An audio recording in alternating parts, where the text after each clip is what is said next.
Okay. The audio that I filmed with this clip was just awful. So it's probably time to upgrade my mic. Anyway, I will do a little voiceover narration to talk about my first day of pre-writing.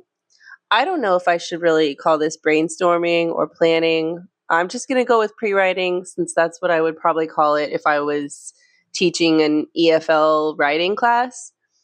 Anyway, I had a couple of hours before my first lesson of the day, so I pulled up my source material on my Kindle and I gave it a little read through. I got out my notebook. I reread the text, which is actually really short, and I listed all of the proper nouns as I was reading. I'd love to incorporate some of these names to create a stronger link between Project Primate and the source text. There are only 6 of them to work with. There's 1 place name, 4 character names, and 1 other name that I don't really know what bucket to put it in, but we have it. So that's really not a ton to work with. I do foresee some difficulties with adapting a short story into a full-length novel, but I'm kind of looking forward to the challenge. The story that I'm talking about is super well known and well loved and has been adapted before, and it plays off of the 3 wishes trope, which is kind of fundamental to a lot of Western storytelling. So I have a lot of other inspiration that I can weave in.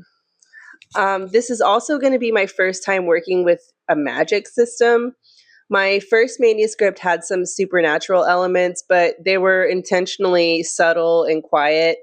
And the main character spent most of the novel trying to reject any hint of something unusual. So by the end of the book, even the reader was questioning what was real and what was psychological. But in this book, in this new project, there's an overt magical theme, and I'm also toying with the idea of having an omniscient narrator who will break the fourth wall and make sure that the reader knows that something weird is going on. As I was reading, I also made a second list from the source text, and this time I wrote down all of the commonplace objects from the story that hold some kind of symbolism or significance. I want to try to work those into my narrative as well as anchor points that can call back to the original tale. One of those things is a flickering street lamp, which I think is just a beloved and almost stereotypical image in horror, but I want to keep it. And also, there's the image of a fireplace, but I'm going to brainstorm some ways to try to modernize that one. And there are a few other things that I want to work on with this as well, a few other little items that I want to include. The approach to a retelling is a little different to writing like original fiction, I think. And so I think examining the source text is the obvious starting point for a retelling. Next, I'm going to watch the Twilight Zone episode that's based on this story and also try to gather some other works that focus on the 3 wishes trope. I might stick to just 3 wishes in my story, or I might play with the idea of broadening the concept a little bit. Who knows? That's kind of the best part of creating a new story, isn't it? Like, I feel like I have a lot of latitude here. And maybe after I get enough inspo, I'm going to continue the plotting stage and try to write my first ever beat sheet or like chapter by chapter outline. And of course, I'm going to bring you along with me as I figure all of that out.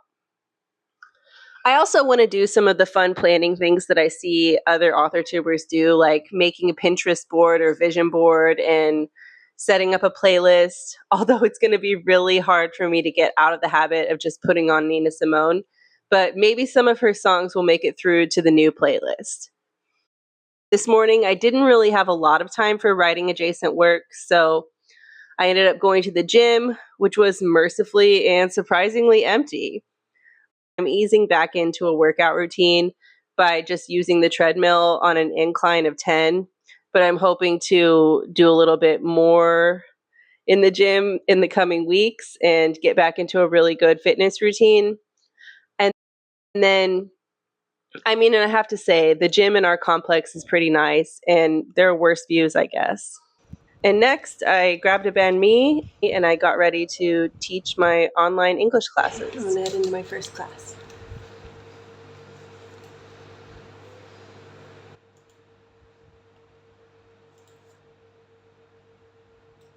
Hey, how are you?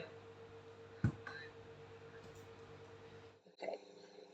I just finished my second class, and that's all I have on the docket for today.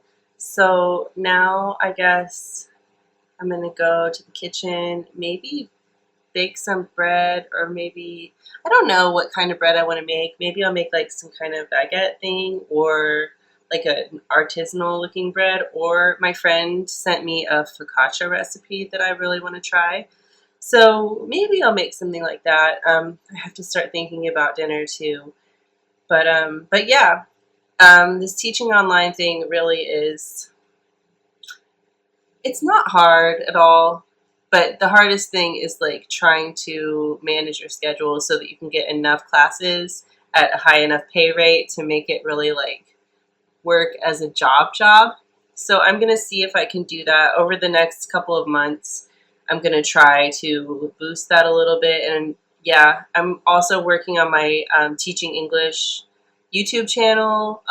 I said I was going to link that before. I'm actually going to link it now.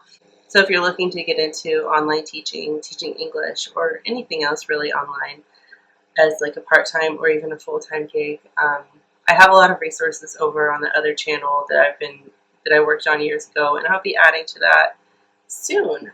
I guess I'm gonna go, and there was a child knocking at my door just a minute ago, so I should go and see what they want, I guess. I'm signing off from the vlog for today. See you soon. Bye.